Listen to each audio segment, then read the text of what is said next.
What's going on? What's going on? It's your boy Storyteller Jet with another episode of the That's So Fire Talk Show. Today we have an amazing story from $3 in his bank account to making a 8-figure acquisition. And we're going to be talking about something super revolutionary for the real estate industry as well. So tune in, it's going to be fire. And I have my man here, John Lewis, as our special guest today. How's it going, man? Thanks for having me, man. I'm pumped. I'm excited to be here. You got the studio. How can you not be on fire for this? Look at this. I'm ready. Fire. Let's go. Let's go. Let's go.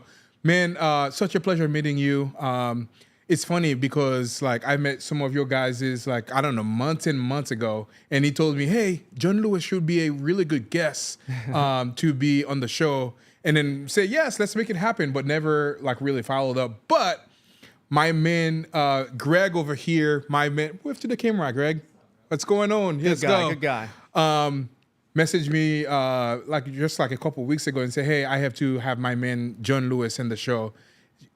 He said something earlier that it's a God thing, totally a God thing. And absolutely, this show today is going to be fire for the things that we are going to be showing people here, and also how you came up from $3 in your bank account to doing an 8-figure acquisition. Yes, that's sir. incredible. Yes, so sir.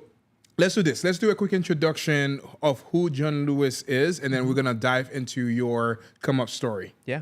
John Lewis is just a normal kid from New Orleans, Louisiana. I always joke that's where all the crazy people are from. So if you don't know, we're all there. We just spread out over time. So I'm from there originally. I like to tell people that my entrepreneurial story actually started at about 8 years old. So if you've ever played sports before, there's recreation basketball, and everybody gets picked. Even if you're the worst person ever, worst player ever, you still get picked for the team. Somehow they missed my name. And so that's where my arc started. People were like, where did your arc start? That's where my arc started, right? Because as an 8-year-old, I didn't realize it was a mission. I thought I just sucked at basketball. And so I could have either done two things. I could have cried about it. I could have never played basketball again, or I could have got very serious and said, I'm not going to let this happen again. So I would be out in the backyard until 10 o'clock at night as an 8-year-old. My dad would be dragging me in from shooting hoops. So that's where my entrepreneurial story started. I went from that to going and playing college basketball on scholarship as a 5'8" point guard. My whole life changed because of that. So when I got exposed to the world of business, every single philosophy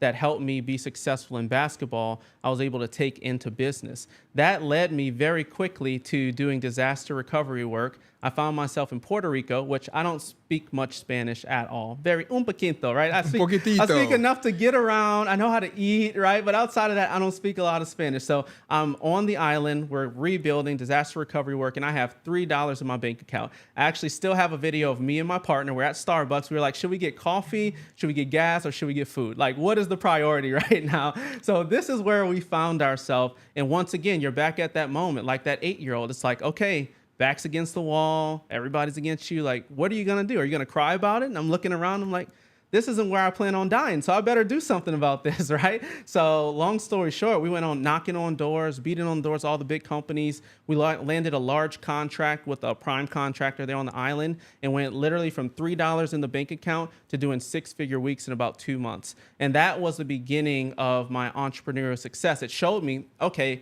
exactly what you did as an 8-year-old in basketball, those same principles, the mindset, the things in between your ears, which really determine success and failure. If you apply that to business, you can also be successful here. Boom. That is incredible. From $3 in your bank account to making 6-figure weeks. Yes, sir. Guys, 6-figure weeks. That is incredible. I cannot wait to dive more into that, how you were able to do that.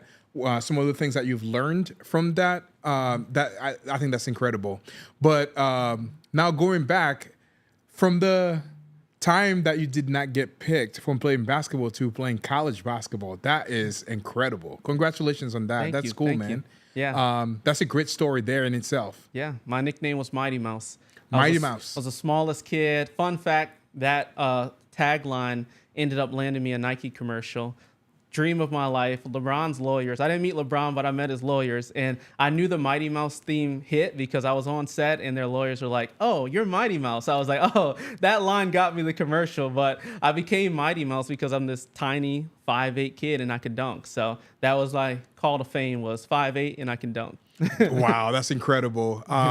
Man, I feel like we need like a 5-hour show today I for know. all the different things that I feel like we could talk about. Yeah, it's Yeah. hard. It's hard to compartmentalize, but I hope to give your audience value on what's going to matter to them and take them to the next level. Absolutely.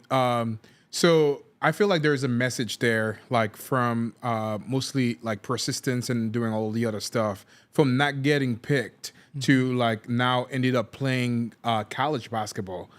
For anybody that is watching that wants to quit, that facing obstacles because they have two choices, whether they go drill down into that or quit. Yeah. What advice would you give to the people watching this when their back is against the wall and they have the choices of whether like to double down or quit? What advice would you give them? I would say you're at the beginning point. Failure is not an option. Failure is a prerequisite to success, meaning you have to go through failure in order to have success. So the first thing you have to do, school has wired us to believe that if you fail, you lose, right? You get an F, you're a loser, right? You get an F, you're the worst student. But in the real world, and especially in business, failure is not only something that will happen, it's a prerequisite that you should seek for, because the faster you fail, the faster you can get to success. And so once again, going back to the things that are in between your ears, that's what matters. That's what's going to help you to be successful. The person that's out there doing it, it's not because they're so much smarter than you or better than you. It's they saw failure as a joke and they're like, okay, great. Welcome to the party, failure. Now it's time to get started. And when you have that mentality, nobody can stop you. Boom. That's awesome. You also shared a little bit about like your dad has to basically like pry you out of like the backyard to go back in because you were practicing so much. And I feel like there are some great lessons over here too about like, you know, doing things over and over until like it becomes second nature to you, or like working hard to achieve your dream. So what advice would you give to anybody watching this about like, you know, working hard to achieve your goals or dreams? Yeah. I mean, it has to be an obsession. If you want to play big, right? Not everybody wants to play big. And I had to learn that too, because you can pass your obsession off on other people and hold them to these crazy standards. But at the end of the day, it's not what they want, right? So I would start there. It has to be something you really, really want. And if you tell yourself you want it, then you have to be able to be obsessed about it. Not I like it, not even I love it. I am obsessed about it. And I will do whatever it takes to make it work, right? And until you get to that point, you won't be successful, because like Elon Musk says, it's like eating glass. He compared a startup business to eating glass and staring into the abyss. With a definition like that, you have to be crazy and you have to be obsessed for it to work, right? So that would be my advice. It's not even just about hard work, because that can lead to burnout, right? If you're not literally obsessed about what you're doing, you're not wanting to play big. And that's okay, but just be honest with yourself. Have self-integrity. And if you tell yourself you want this, that means you're signing up for everything that it's going to take to get there. Yeah. I was going to ask you a question later, but I'm going to ask it now because I think that's like would be really great here. So the entrepreneur journey is full of ups and downs. What are some of the advice that you can give to anybody that may be experiencing those times where, like, you know, their back is against the wall and they're eating that glass that Elon Musk said? Yeah. I would just say, perspective-wise, it is as bad as you think it is, right? Like, people will tell you things. I have 2 kids now, as an example. And people are like, when you have kids, your life is going to totally change. But that means nothing to you as a single person, right? You're like, yeah, whatever, my life will change. You don't understand the depths of how your life will change until you're actually in it. Same thing here. Like, when you're in business, people tell you it's going to be hard. It's going to be tough. You're going to have to overcome. You're like, yeah, okay, that's cool. And then you get in it and you feel like you're literally about to die. And it's like, no, this is what they were talking about. It is a real thing. You're not any different than anybody else. This is what you have to go through to get there. So I would say, number one, put it in perspective, right? You're not the only one. This is, once again, the prerequisite for success. And what the second thing that I would say on that is embrace it. Because if you're in that season, I believe in God. Not everybody has to, but I believe in God. I believe God's trying to show you something, right? And so my prayer is always, how do I learn the lesson fast enough not to have to not completely keep learning the lesson, right? I don't want to have to keep repeating the lesson. I want to learn it the first time. I want to get out of it, and I want to go to the next thing. But in order to do that, I have to sit in it. I have to dwell there, right? And I have to really understand, what are you trying to teach me so that I can learn it. So I would say, stop trying to skip past the hurt, dwell in it, be there, exist there, learn what needs to be learned. That way you never go back and repeat that lesson. Boom.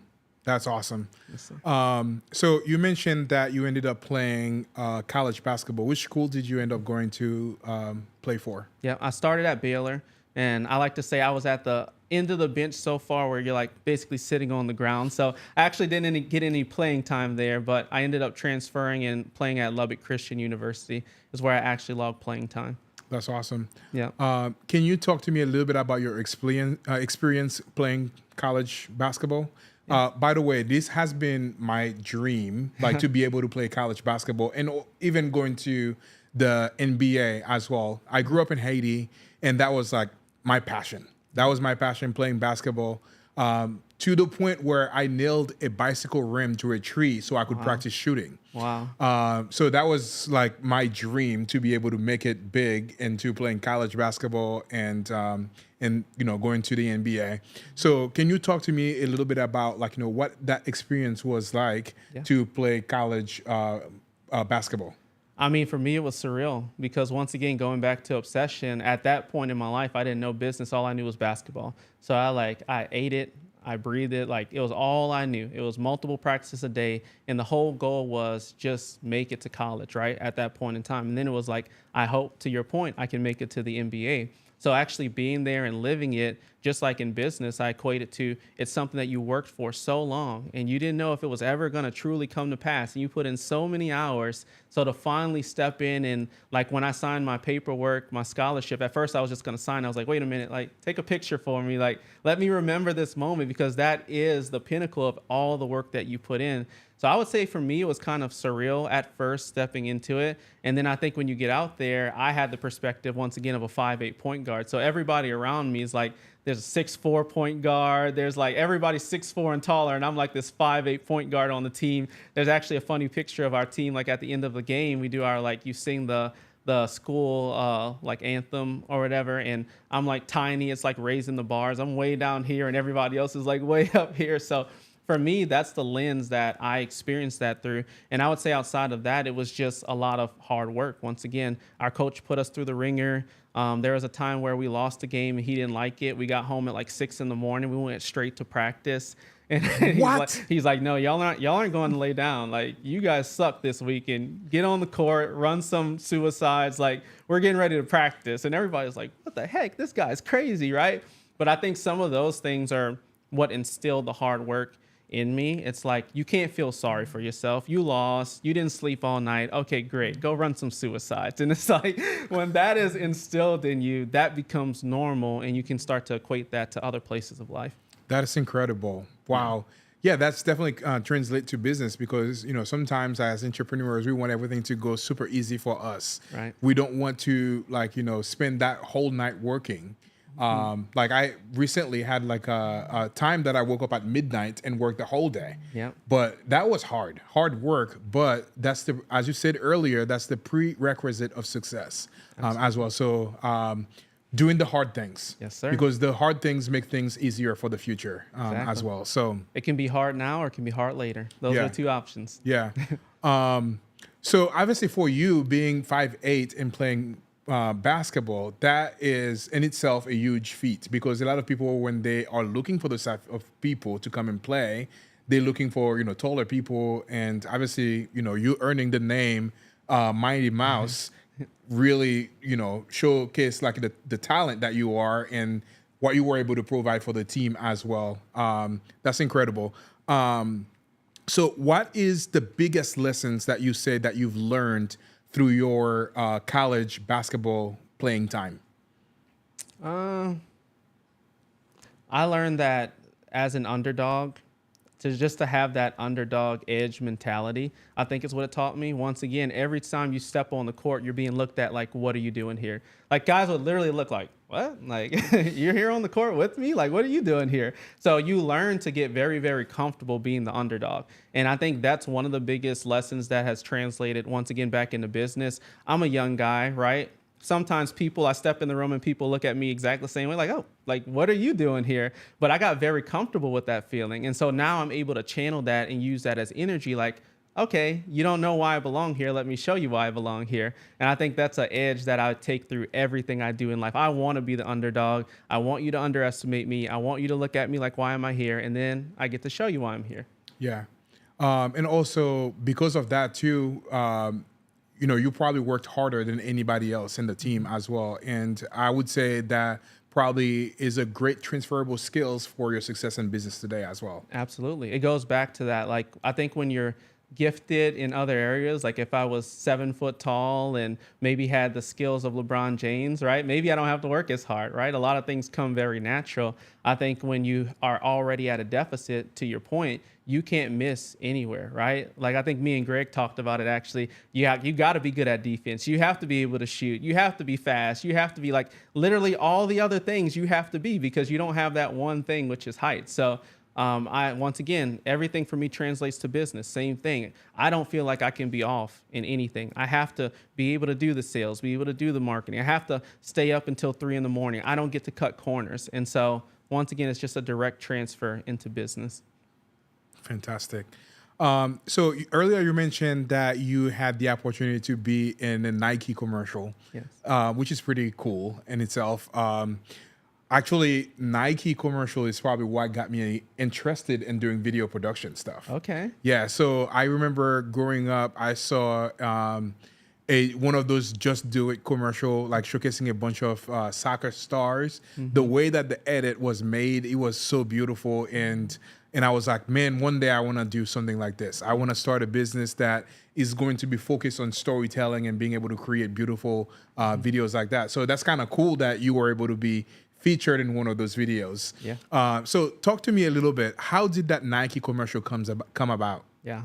That's one of the highlights of my life for sure, because I think as a basketball player, you grew up like looking at Nike, and it's like the pinnacle is being associated with Nike. So for me, it's always something that I wanted. I actually got an acting mentor while I was in college, because his whole thing was action athletes over into acting. That's what he did. His name's Michael Papajohn. Shout out Papa John. I love you if you're watching this. But he played at LSU. He played baseball and immediately went into acting after. So he's the guy who kills Uncle Ben in Spider-Man. I don't know if you guys are Spider-Man fans, but I'm a huge Marvel fan. Okay, and, perfect. Spider-Man definitely, like literally, if you go around all of the studio, there's like probably like 20 different TVs in here, and all of them are named after a Star Wars character. So kind of in the Disney kind of world as well. But I grew up watching Spider-Man. Perfect. I'm a huge Marvel movies. So that's kind of cool. I'm definitely, the next time I see Uncle Ben, I'm going to check that out. Yeah, his name's Michael Papajohn. So he's the guy that's like, put the money in the bag, blonde, spiky hair. He kills Uncle Ben in that series. But so he got me into the acting world, and he sent me out on this audition for Nike. He's like, hey, go try it out, see if you make it. And I'm super nervous, of course, because I'm like, this is my big shot, right? I get to be in a Nike commercial possibly. I played my worst basketball ever. Like, I think I airballed a shot. And so I'm like, in my head, I'm thinking, I'm not getting this. Like, I don't know why I showed up like this today, but I did not show up to play. And then that's when we did the interview. So there's the playing portion of the audition, and there's the interview portion of the audition. And all they ask you to do is super simple. They're like, state your name and state why you're here, right? Every single person gets up and says their normal name, and they're like, I'm here to play basketball, right? And I get up there and I'm like, I'm Mighty Mouse and I'm here to ball out. And so that Mighty Mouse, that's back full circle to why when I got on set, LeBron's lawyers are like, oh, you're Mighty Mouse. And I'm like, okay. So that Mighty Mouse tagline obviously helped me to land that commercial. That's incredible. So talk to me about the process of obviously getting selected and being featured in there as well. It was total silence after the audition. So you go back home. I believe it was like a couple months. I heard absolutely nothing for a couple of months. And then one day I got a phone call, and the girl was just like, I need to know your shoe size, and I need to know if you can be on a plane in 3 days. And I was like, yes and yes. So I gave her my shoe size. They ended up flying me out first class. They put us up in a hotel. We shot in California. We were right by the Clippers Stadium in Inglewood. So they put us up in a hotel. They flew us out. They gave us per diem. And mind you, at this point in time, this is before any of my business stuff started. So I'm a dead broke, like my electricity is going off on me sometimes. This is the world that I live in right now. So to get per diem and get flown out first class, for me, this is crazy. So our shooting took, I think it was like a week and a half. We actually recreated, for you basketball fans, LeBron James, he had a big scene in the NBA Finals where he blocks Andre Iguodala against the Golden State Warriors to win. So we basically recreated that scene, but in high school. So it was like high school version of LeBron James going and blocking that shot, and I was high school version of Kyrie Irving. We know none of this while we're shooting. They just basically say, do this, do this, do that. And then at the end, they're like, by the way, this is what we're recreating. Wow, that's incredible. That is awesome. Yeah. That is awesome. Did you get a chance to meet any of those players when you were doing that? I didn't. So Yeah. LeBron was the only one that was actually in the commercial. And he shot his in Akron, Ohio. I think it was during the season, and his lawyers were just out in Los Angeles. So it was me, it was a bunch of other actors and like a bunch of fans and B-roll people that they had there. Yeah. I believe experiences teaches us things. Going through that experience, what is the one thing that you took away from that potentially would apply to your business? Yeah. I just think it changes your belief system, right? I think anytime you get around in that sort of setting where people are doing really big things and you're part of something like that, I think a lot of us have a limiting factor where it's like, other people can do that, but I can't do that, right? And then you get to be a part of something like that, and it's like, wow, if I was able to do this, what else can I do? So I think it just takes the limits off of what you believe. What I would encourage you to do, and what everybody to do, is to try to take that limiter off of you ahead of time. Even if you haven't done something like a Nike commercial, I want people to know you can do something of that caliber. You have to take the limits off of yourself, because a lot of times we disqualify ourselves. We say, I can't do this, right? Take that limiter off. You can do whatever you put your mind to. And that's coming from a kid from New Orleans, normal person, right? And I've been able to do the things that I've done. Awesome. So we're here live at the DSF Talk Show. Interviewing here is the amazing John Lewis. Incredible story, from taking having $3 in his bank account and now being able to purchase a business for over 8 figures. So if you have any questions as you're tuning in, please comment it, and then we'll see if we can address it for you on the live show. But also, please make sure you like and subscribe and share with a friend so we can get the message out. So now I want to transition about your time in Puerto Rico and when you had $3 in your bank account. So walk me through that time. Like, you head to Puerto Rico during disaster relief. What brought you there specifically? Was it like for the business opportunity, for helping people? What exactly brought you to Puerto Rico? Yep. So I lived through Katrina when I was in New Orleans, saw devastation firsthand.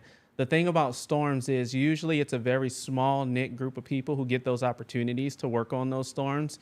Because of Katrina and how huge it was, that opportunity expanded. So my family actually got exposed to that industry, what it was like to be a part of it, and the money that was behind it. And so my mom actually kind of pushed me. There was a mutual colleague of hers that was going and doing a contract down there. She was like, you should go down there. Like, you should be a part of this. You should learn. There's plenty of money to be made as well. So that's originally why I was sent down there. I got connected with this guy. He had this operation going of rebuilding homes, and I was going to be a part of it.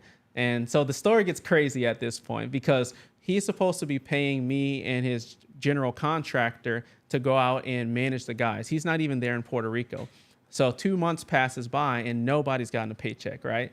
And we're sitting down at lunch with some of the guys that are working, and they're like, we also haven't gotten a paycheck. So I see my partner pulling money out of his pocket to give to them just so that they can be paid. So this is where, mind you, I'm not a business person at this time. I don't have a lot of experience in business, but what I do have is a conscience of what's right and wrong. And that fires me up. So when I see people not getting paid, I'm like, no, I'm not just going to sit here. I'm going to do something about this, right? So I call the guy. I tell him what he's doing isn't right. I pull that PM and I'm like, we're going to start the business here, but we're going to do it the right way, and we're actually going to pay people. So I went out, I raised, literally in a month, I raised $100,000 for us to be able to buy the tooling that we needed to actually do the contract. And we got a contract with the same contractor, and we built about 3 homes, and we were ready to get paid on that $100,000 that we put in. And here's another hurdle. So First hurdle was we're not getting paid anything. We started a business. Second hurdle, we put $100,000 into it. It's time to get paid.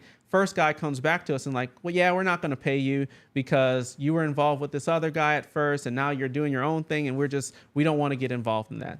So here I am. Number one, I wasn't getting paid at first. Number two, we did the right thing, tried to get people paid them money, put $100,000 into it. We're not getting paid from that now. So now I'm down $100,000 of other people's money. I have none of my own money left, and I'm feeling pretty defeated, right? Because it's like, man, everybody's just stomping on me, right? Taking advantage of me. And that's the point that I was at when it's like, either you can do something about this or this is where your story ends. So I'm not going to go too specific because not many people know about the disaster world. But the bottom line is we knocked on the biggest door there. We had to sneak past security to get there. We asked for the guy that we knew was at the top of the largest company there. We finally got in front of them. We pleaded our case like, look, this is what's happened to us. But I promise if you give us an opportunity, we'll be your best contractor here on the island. The guy took pity on us. He probably didn't expect much, but he's like, here's a contract, go out and show me what you can do. And that's fast forward. In 2 months, me and my partner, we became the fastest growing company on the island, and we were doing 6 figures per week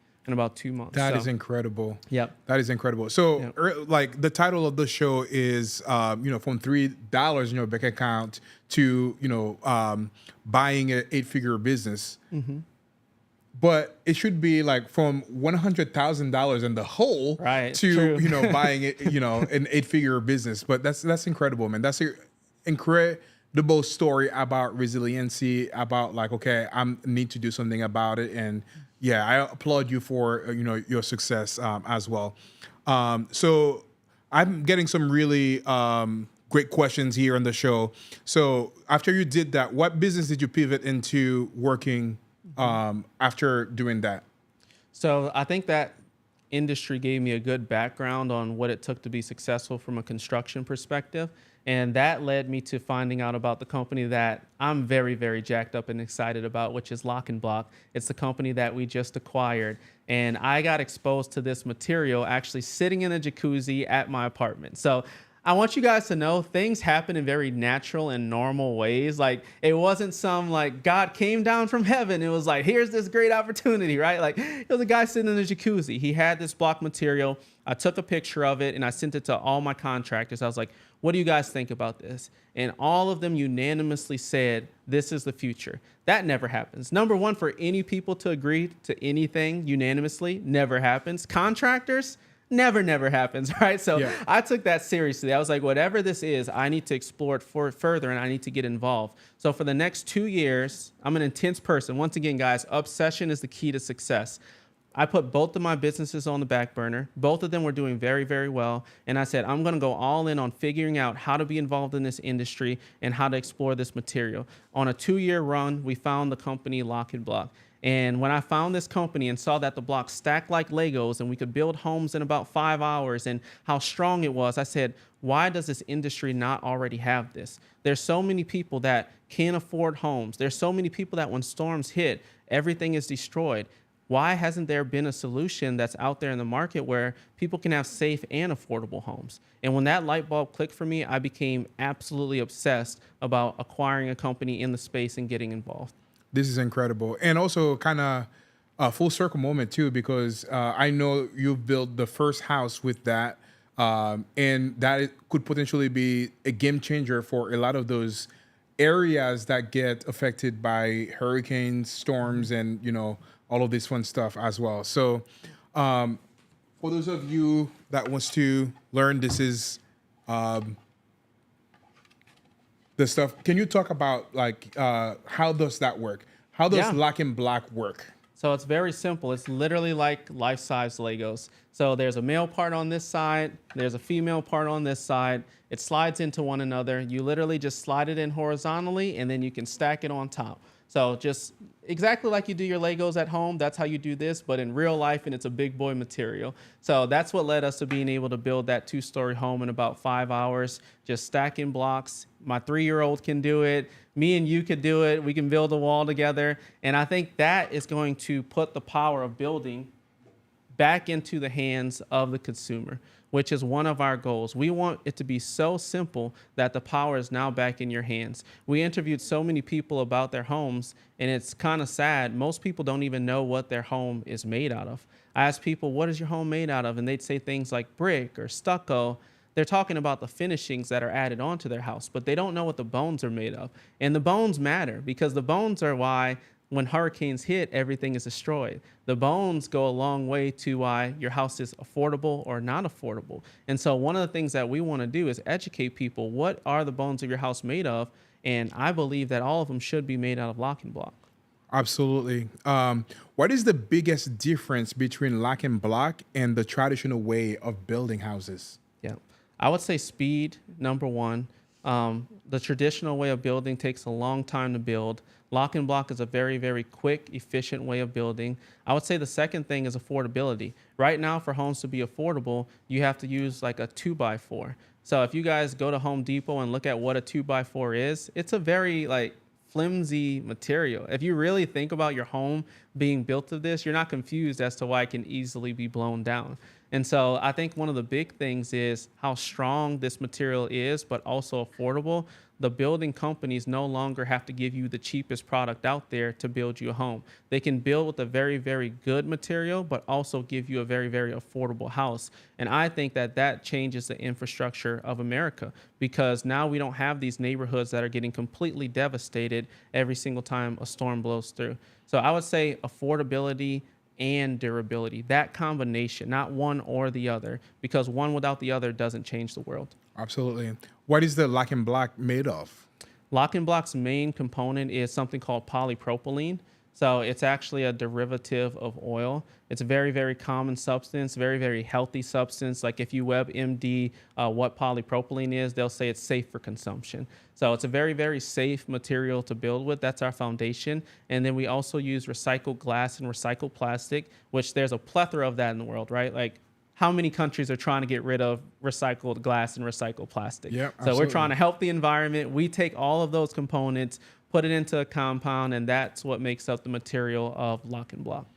Awesome. Yeah, this is such a genius idea, and I feel like a lot of countries and a lot of like areas could definitely be using that.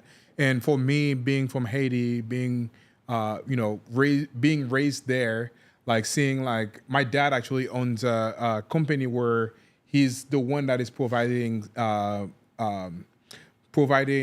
materials to creating blocks. Like, he has a couple trucks that he goes and pick up all the sand and all of the stuff to kind of provide it to those people so they can build block. Yeah. And actually he told me the other day that one of the things that it's thinking about starting is a whole black business in Haiti. So that could potentially be a game changer for a lot of the people that are living in Haiti. And obviously we are very prone to getting hurricanes or tornadoes and doing all of the other stuff like that. So that would be really cool for that. So we were talking earlier about a lot had to happen from 1996 to 2006 for this business to be successful today. Can you walk me through that process? What had to happen for the business to be where it's at today? Absolutely. Yeah. 1996 is a long time away. People are probably like, is this guy like 50? And I want to say, no, I'm not. Like, I am as old as I look, but we did acquire the company. So the previous founder started this in 1996. He started with an idea of same mission. I want to make the world a better place. I want to truly build a better future.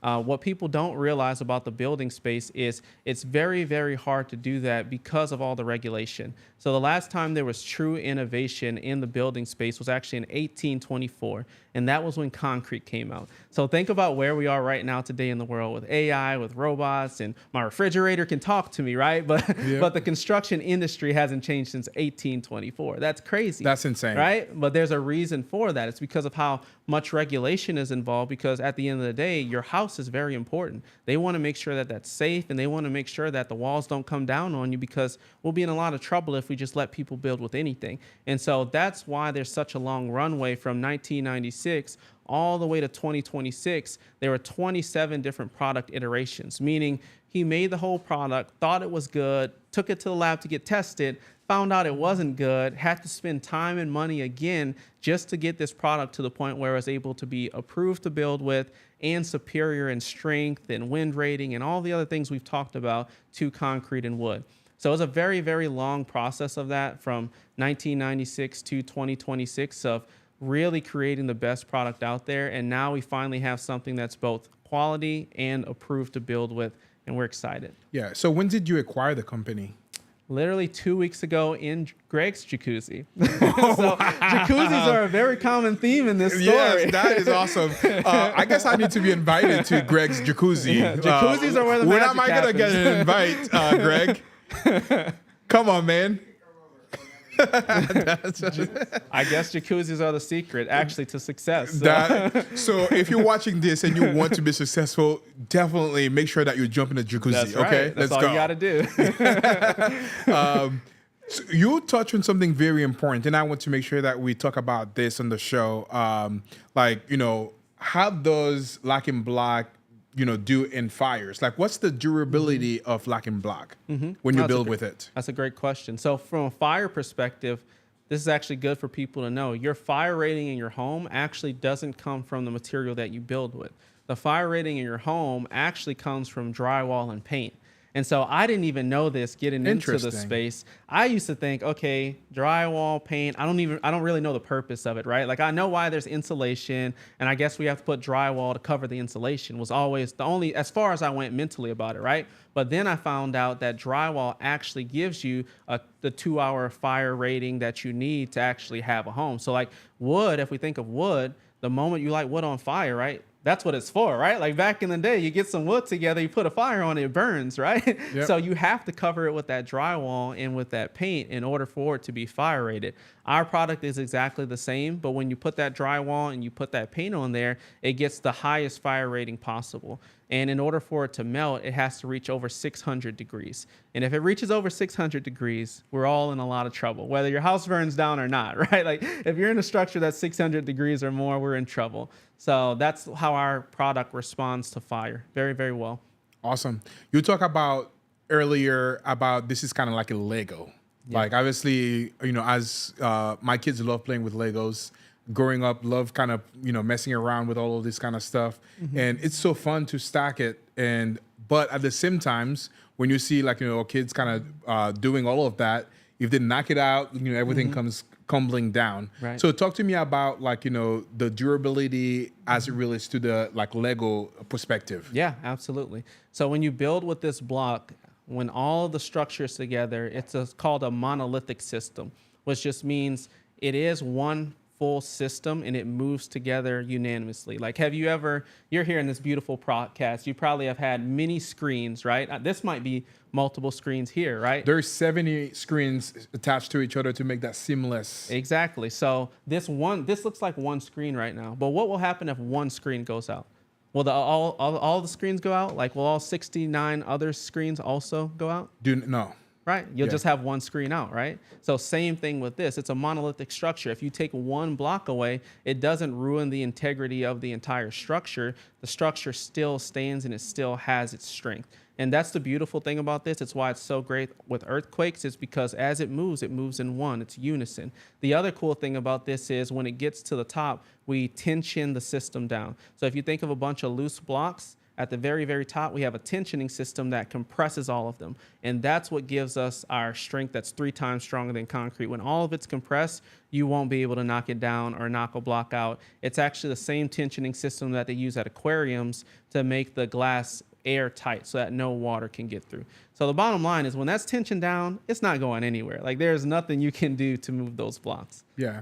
So what did you have to do to make sure that you get all of the things that you needed for it to be approved by government and approved to be able to build with it? Yeah, that's a great question. So there's third-party firms. Just like anything else, certain firms are respected more than others. We work with a firm that's called WJE. They're one of the most respected firms out there. So the bottom line is when they put their stamp on a test, you can pretty much take it to the bank, right? And WJE has done all of our testing on wind, on fire, on strength. So all these things that I'm sharing with you, it's not just because let me think of something cool to say on the show, right?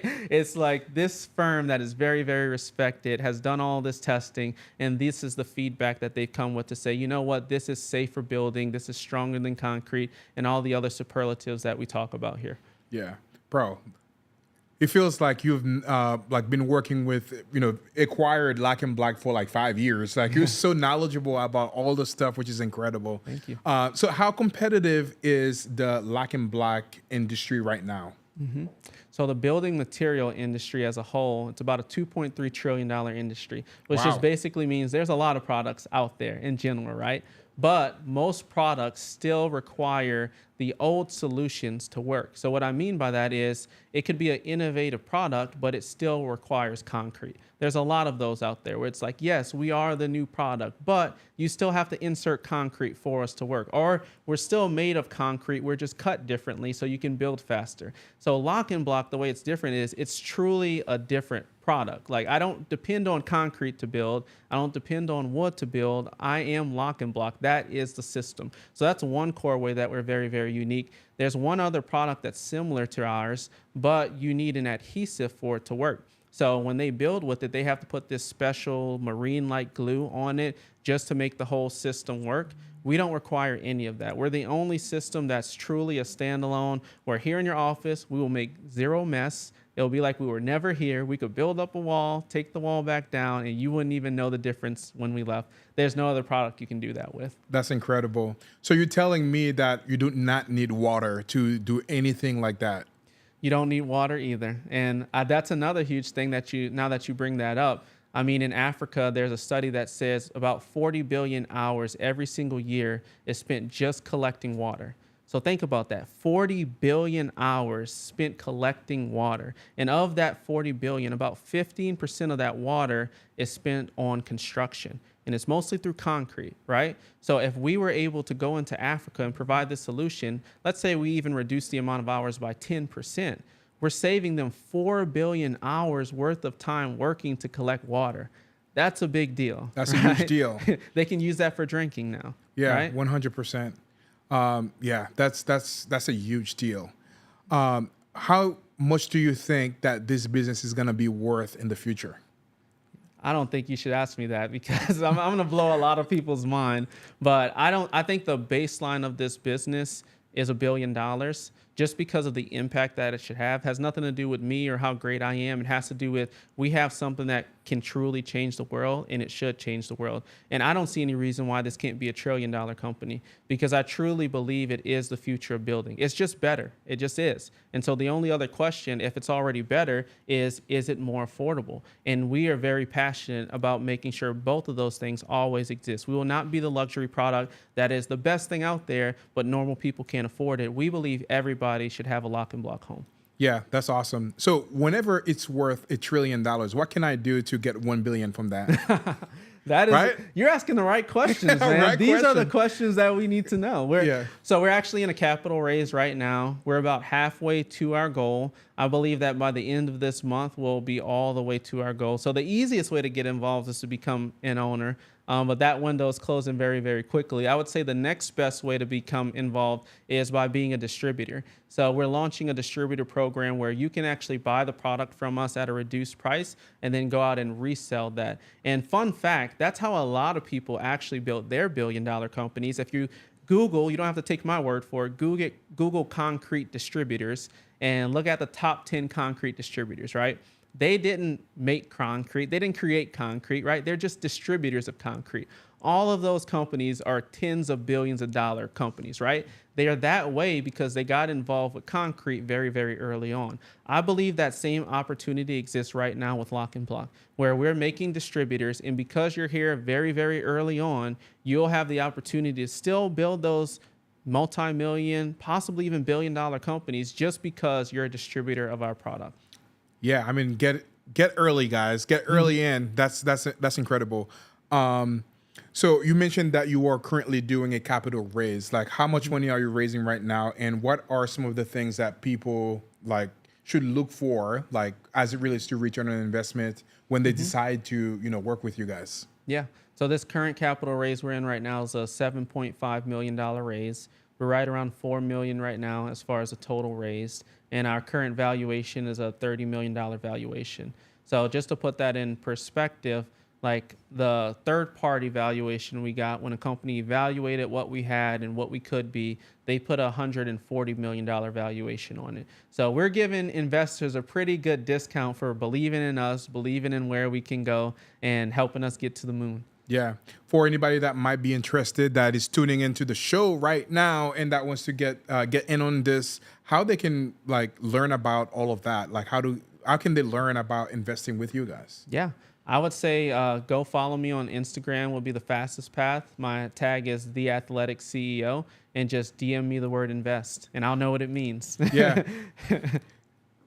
Do DSF invest so that way we can know you come from the show. We'll know Let's where go. it came from. There you go. And then, I'm looking forward to, get like this is how I'm going to get the 1 billion from this. Yeah. Like, the show is going to take off so much that we're going to get a bunch of people. I'm joking. That's right. Hey, no, that's a good strategy. I love it. Yeah, that's funny.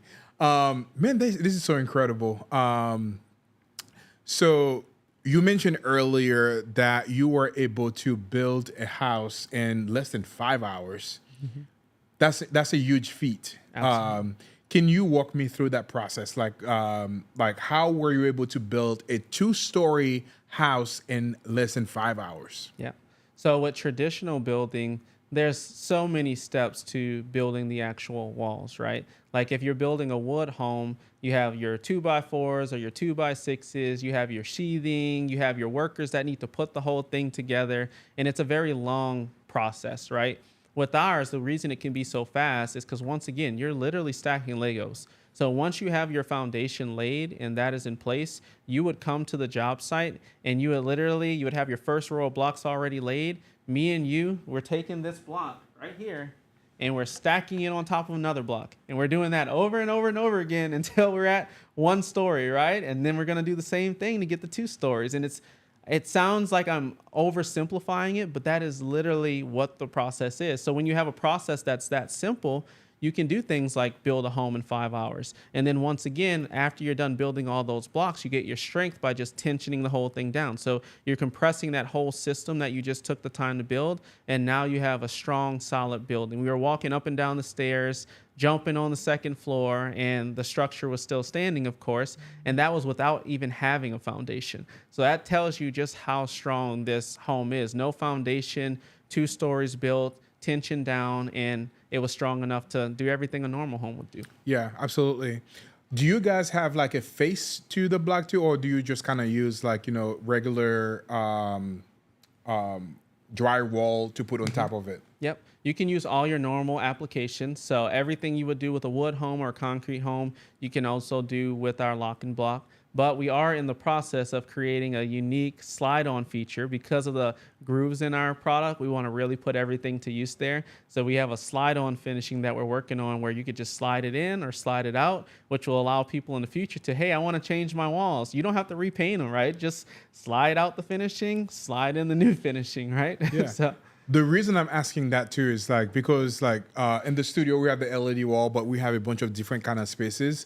How cool would it be like if we wanted to build a different set where we can showcase like a beautiful skyscraper things over there, but I wanted to build a window in front of the LED wall, so I can kind of easily kind of build that with the blocking, locking block, and then put like the face into it.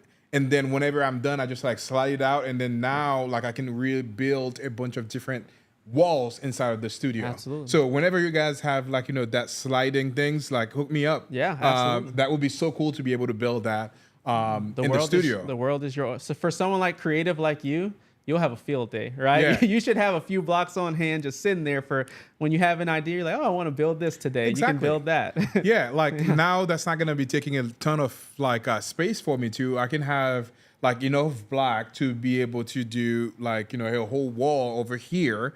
But because it's stacking like Legos, I can kind of build different types of sets and kind of being able to change that. Yeah. So there is a lot of really other cool application that you can have for it. Yeah. If we weren't even just kind of building a house. Yeah. For the creative type, it's a dream, right? Your home is now in your hands. The walls you build are now in your hands. You don't have to rely on an expert to come in and do it. And for the creative type, I mean, that's a dream. Yeah, and I mean the cool part of it too, like you don't need to hire like big contractors. Obviously, contractors will be able to resell it.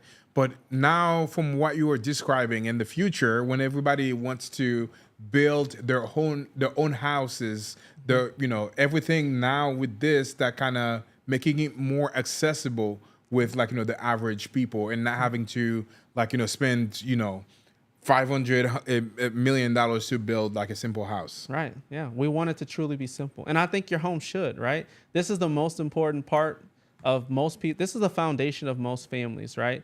Do I have a roof over my head? It's very, very simple. So why is it the hardest thing to obtain?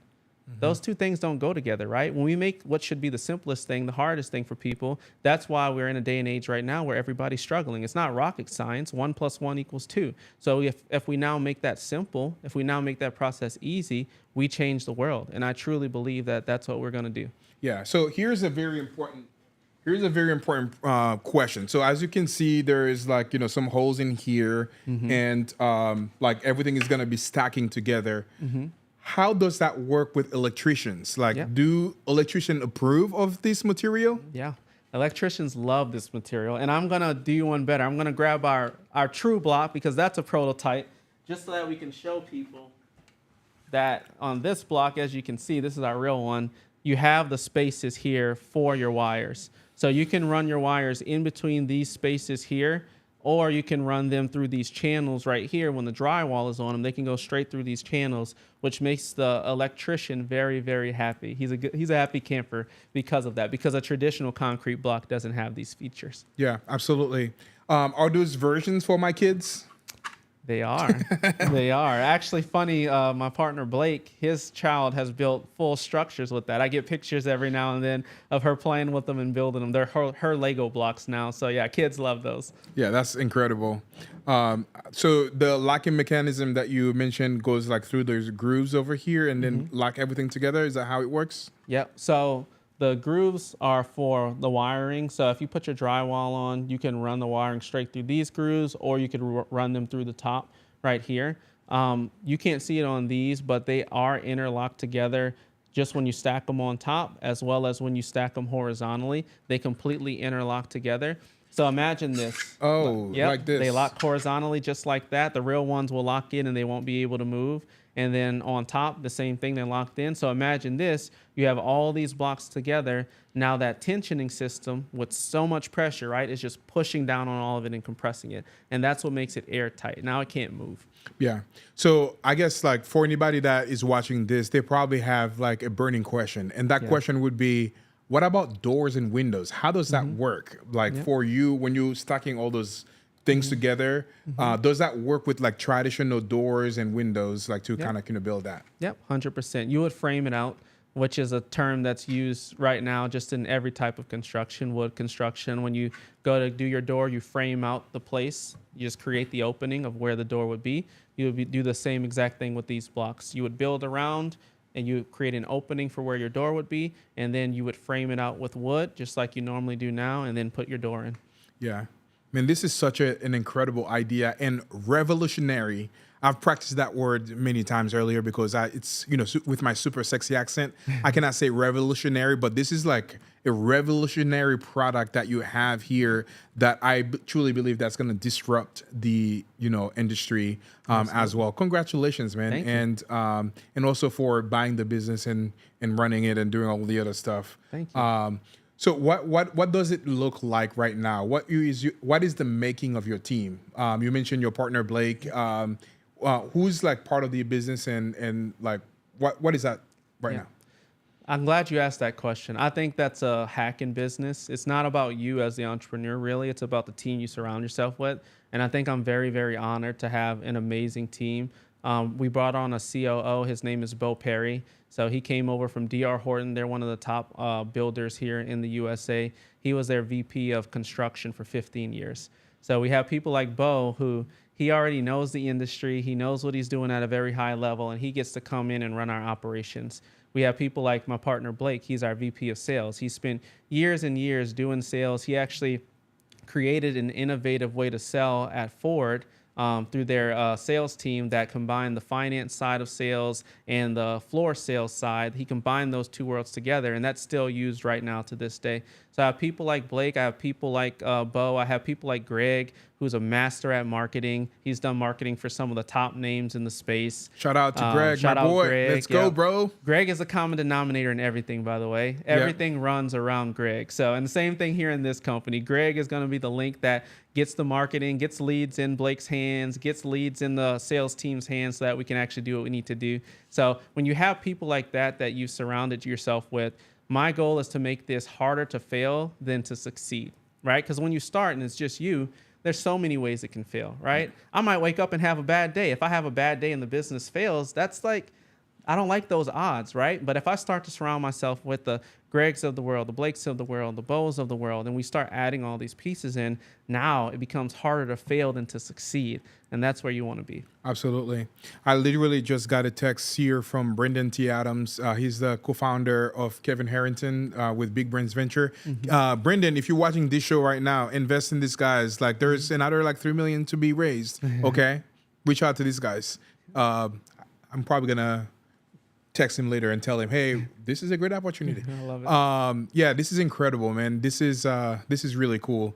What do you hope the future, like what is the next year or 2 years look like for Lock and Block? Yeah. The next year for us looks like getting distributors on board is going to be our main focus. We want people that believe in this as much as we do, people that want to take advantage of the opportunity. That's super dear to my heart. With my background is we could have gone the route where we just make sales as corporate. We become this multi-billion dollar company and nobody else participates, right? That was never my vision. It was never my mission. It was always to take other people along. Because if I'm doing it alone, why am I doing it? So by bringing on distributors, we allow them to participate in the growth, to make money with us, to make it their own business. You make Lock and Block yours. It's not just mine. I want Lock and Block to be for everybody. And so this first year, we want to find those people who are just as passionate about this.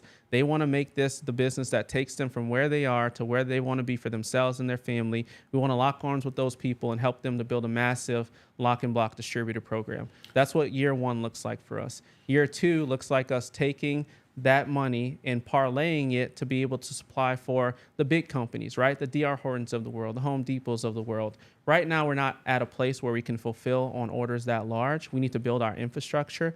But after the first year, we'll be able to actually tap into those bigger organizations.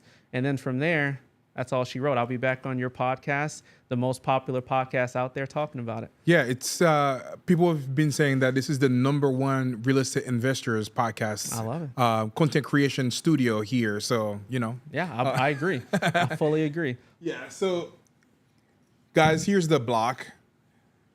Here's the Lock and Block.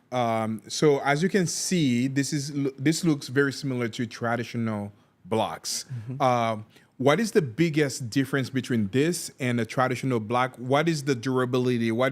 How do you compare this strength-wise with a regular block? Yeah. The first difference is that you can do what you just did, which is lift it up pretty simply and still talk, right? Most of the traditional blocks are very, very heavy, about 40 pounds, and that's before you add mortar and rebar and everything else to it. So it's really heavy for people to lift. I think from a strength perspective, the cool thing is you would think, okay, that block is so much heavier, so it must be stronger. But the way that you rate strength is something called PSI. The PSI strength level of concrete is around 3,000. The PSI of our block is 6,400. So it's over twice as strong as that concrete block that also weighs more for you to pull around. So those two things create a big difference. But we couldn't stop there because we're like, that's cool. That's testing in a lab. But how about we try this out in real life? So in the middle of nowhere, Texas, we had a buddy take a 60,000-pound bulldozer. He took a concrete block and he took our block. And his mission was to destroy. Anybody who has a 60,000-pound bulldozer, they want to destroy what they run over. He's not there to make it survive, right? So he runs over the concrete block, completely decimates it immediately. Runs over our block, it lifts the whole thing up. It's just sitting on top. We have video evidence of this. It's just sitting on top of our block. He didn't stop there. He's like, let me try again, right? So he tries to do it a second time. It just lifts it up. And then finally he quit. He's like, I don't want to mess my bulldozer up, right? But we still have that block to this day. The integrity is still intact and it couldn't crush it. So we tested it in a lab and it said it's stronger. We tested it in real life and it's significantly stronger. Yeah, one time we had a martial art artist here in the studio. He's won multiple world record, and one of the things that he does is basically like chop wood or chop like blocks. You should have him to like do one with an actual block, breaking it, and then like him trying to break this. I would love That would to. be cool. I would love to. I don't want to hurt him. He have to sign some. Yeah. He have to sign some paperwork, Massive liability disclosure. wise. Yeah. But that was kind of cool. Like we had him here to do some TV commercials for one of our clients, which was kind of pretty cool. Man, this is incredible. Congratulations, and congratulations to the whole team, Blake, Greg. You guys are building something fantastic, and I cannot wait for me to get a billion out of the $1 trillion that you get in the future. Let's go. No, this is incredible. So it's been an incredible hour. Like you shared so much value. I love your energy. I love all the things that you have been able to accomplish, and super excited to see what the future looks like for you guys. So right now we're moving to the end of the show. There is like 5 questions that I always ask people on the show. So we're gonna go there. Let's do it. So the very first question that I have, obviously you have an incredible story. If you had to go back to day one, when you were standing in Puerto Rico, looking at your bank account and only have $3 in your bank account, what is one thing, if you were able to travel back to that time, that you would have told to your younger self? What is one piece of advice that you would give into your younger self? I would say this is where it gets good. So number one, hang in there. I would say embrace this moment, because this is your foundation of who you're going to be moving forward. It's the bad times that shape us, not the good times. And then I think the last thing that I would tell that version of myself is don't take success for granted. Because when we had that massive spike, I think one of the mistakes that I made was I invested too much back in too quickly, because I thought the journey was starting, so there's no way this rocket ship ends. And in reality, business operates like this, right? It's never a straight linear path up. So I would say when you get to the top and on your way to the top, prepare for that dip so that you can then ride that next wave up. Boom. That's great advice. So following up to that question, like going back to that day or whenever in your career, your pivotal moment, what is one thing that you would have done differently? I think exactly that. I think when it comes to, I'm a very aggressive person naturally. That's what has allowed me to get opportunities, grow really fast. I think that once you have succeeded and you've done the thing, I think you have to kind of flip the mindset and say, okay, how do I sustain this? So it goes from massive growth and a mindset of massive growth to sustaining and kind of laying a foundation. And so once again, going back to the charts of business, how it's up and down, when I hit that peak or I'm on my way to that peak, because you never know when you're actually at the peak. When you're on your way to that peak, I want to put some sort of foundation there that never allows me to go below this again, right? So that way, when that inevitable dip happens, I've built a foundation. I'll stop at that dip. And now, even though I'm a little lower than where I was, I get to start from a higher foundation. So I would train my mind to think in terms of that. Yes, great, be aggressive, massive growth, get there, and then lay a little foundation as you go along so that you can always start from a higher place. Yeah. And just that 2 minute where you were answering that question, you mentioned mindset multiple times. What role does mindset play in the entrepreneur's success? It's everything. It's everything, and it's everything in everything. Whether it's sports, business, no matter what it is, you could have everything else. You could have the full skill set, and you see this.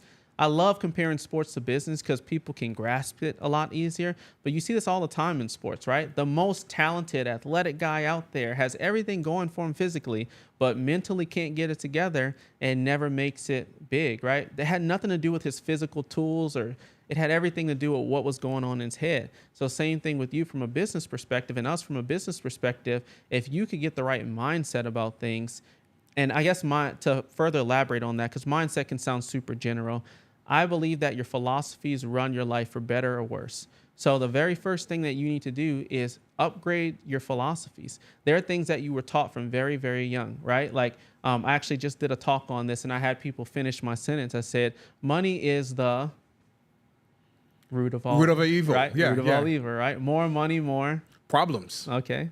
If this is deep in your heart, what you believe about money, are you going to be capable of making money? If Exactly. you believe money is the root of all evil and more money, are you going to allow yourself? There's something in you on a deep, deep level fighting your success. You need to upgrade those philosophies, right? So when I say mindset, I'm not just talking, oh, I'm happy to wake up this morning. That's all. That's great, right? But I'm talking the deep-rooted philosophies that you've been operating by that you need to go back and check and get rid of, because they're things that are stopping you from being successful on a deep spiritual level, because it's what you've been taught and what you've accepted as fact. Yeah, that is so true. And for anybody that is watching that, we did maybe an hour and a half episode with Dr. Javier Carlin that talks a lot about those like blockers that, people have that is really impeding them to like really get the growth that they can achieve. Absolutely. So for you specifically, do you have any exercise or anything that you do on a daily basis to ensure that you have the right mindset or you have the right philosophy or you are ready to tackle whatever the day brings for you? Yeah.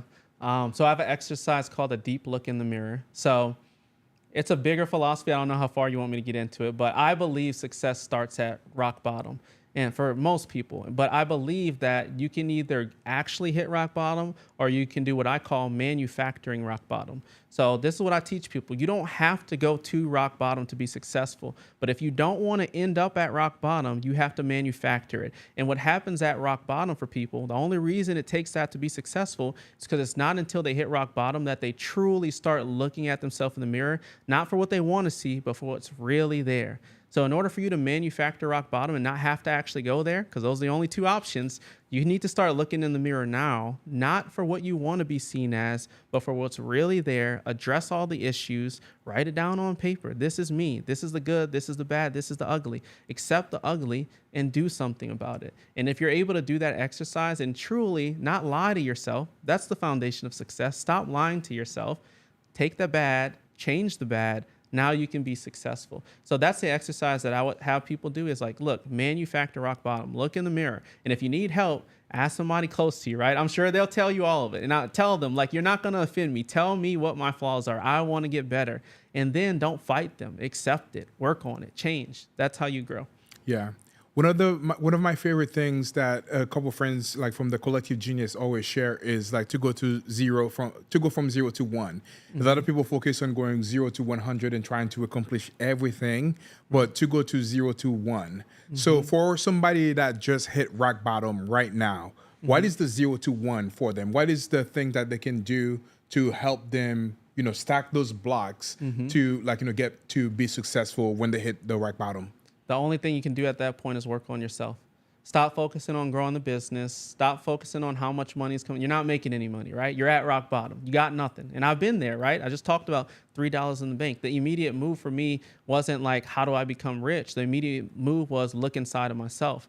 And for me, that meant, it's something different for everybody, but for me, it meant waking up early. It meant spending time with God super early. It meant diving into the Word and really strengthening myself spiritually. It meant working out. For me, there's a body-mind link because I'm an athlete, right? When I'm working out and when I'm moving my body, I feel a lot better. Confidence is a huge thing. And when I have my spiritual foundation in place and I have my physical foundation in place, I feel the most confident version of myself. And then past there, now I can go out and take massive action. But I can take it with a clear mind. I can take it with confidence. Even with $3 in my bank account, I'm not confident because of my bank account or not confident because of my bank account. I'm confident because of who I am, right? My identity. So you need to figure out what is that identity for you. It can't be rooted in your bank account. I'm going to show up the same here on this show, whether I have $1 billion or $3, right? Because I know who I am. So you need to figure out who you are. You need to develop those habits that you show up every day and do things that you can control, like getting in the Word for me, like working out for me, whatever grounds you.